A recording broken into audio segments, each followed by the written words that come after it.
Hi, this is Adrienne. So there's been something super cool kind of unfolding this week with the quantum prayer field that we got going on with the membership, and there is this kind of cool thing that's unraveling around the energy around knowing our own value. And for a lot of us, what happens is, whether it's, relationship issues or financial issues or health issues or just, basic life, right? That when we have a break in our system, our self-value and our self-love somehow kind of goes awry based on judgments or based on how we were raised or different wounds, or traumas from our childhood. Then when the self-love gets interrupted, then the self-value gets interrupted, right? And if the self-value gets interrupted, we don't feel like we deserve really good things coming our way. And sometimes our life might have more of a hardship than needs to be. So it kind of started with my business manager, Judith, and she was helping me with something around knowing my own value. And then it's been kind of evolving itself ever since, really. And so I want to kind of talk you through it. It's an interesting little thing. So I want you just to imagine, just take a deep breath and relax into yourself for a moment. And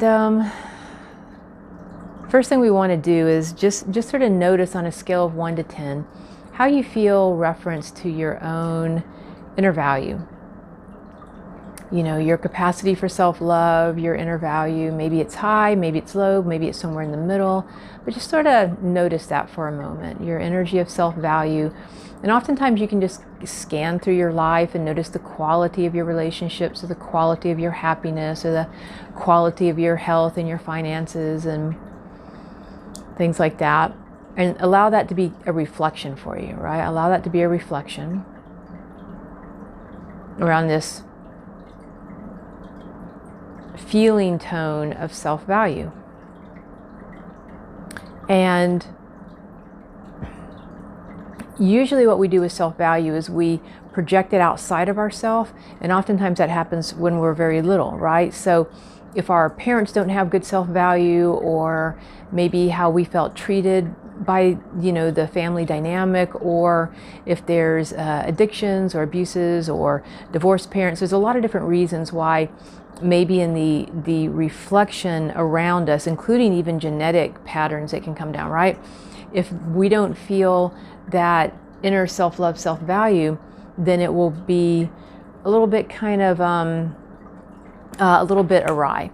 So in that energy, then, with the external self-value, it's oftentimes doesn't match your true self-worth. And so the first thing is, in healing this, is just breathing in and noticing your external value in the world and maybe how you feel about that, right? Second is that you might have a much bigger love, a much bigger energy field, a much more conscious light to you than what you have a tendency to take credit for, because maybe that was made wrong, or it was shunned, or it was challenging for your family. So as we're moving from observing the external self-value, then bring it inward and notice, if you were to imagine yourself perhaps before you were born, going back and just noticing your essence self before you were born, or your essence self even now. And in your essence self, noticing the truth about you, like noticing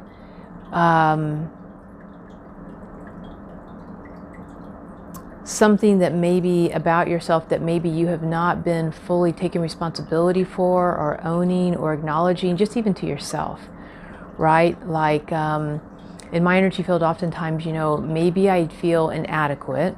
And because I feel inadequate, I might actually do more. And then I feel like I might be a burden, or I'm overwhelming people. And then I feel like, oh, I'm too much, or I'm not enough. So it can be either side of the pendulum, right?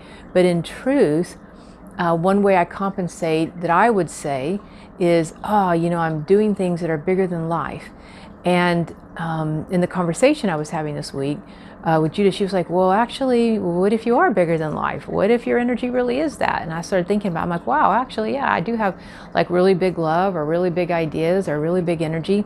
And then I started like, sinking into it, right? Like, what if this is just the truth of who I am? And so with your inner self value, you start to notice, do you have really big love? Are you somebody who just the truth has to be on the table?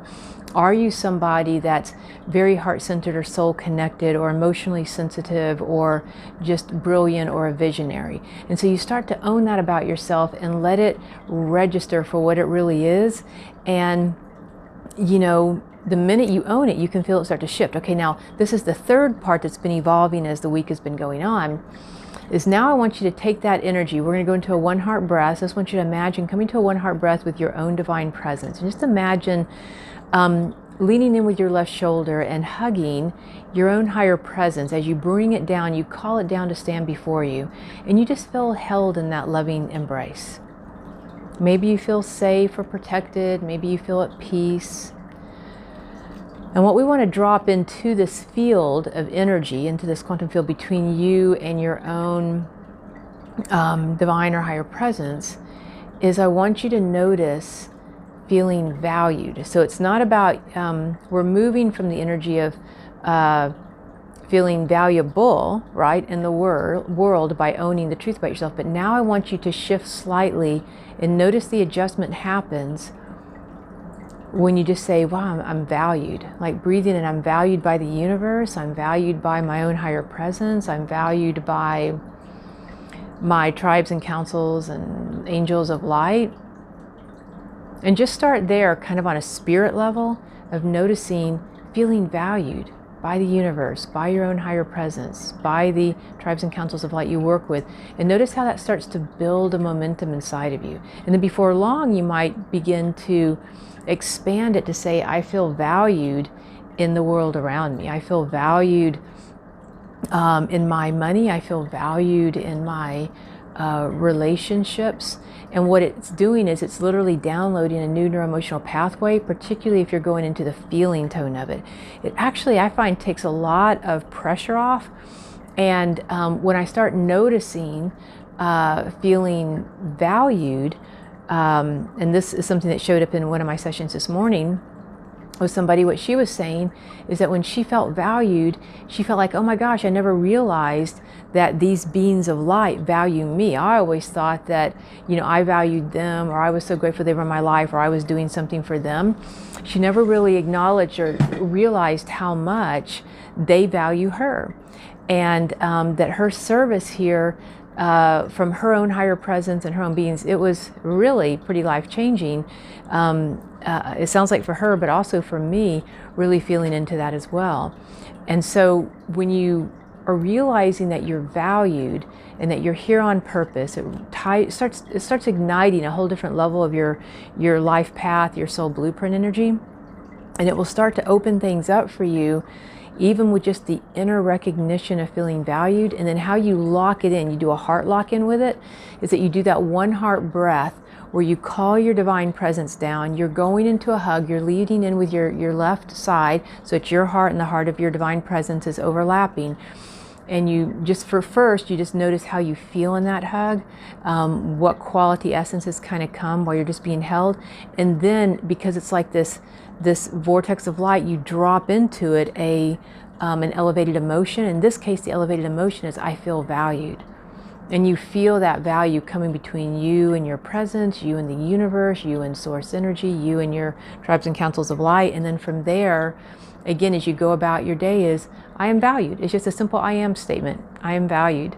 So it's not I am valuable, meaning that you have to go do something.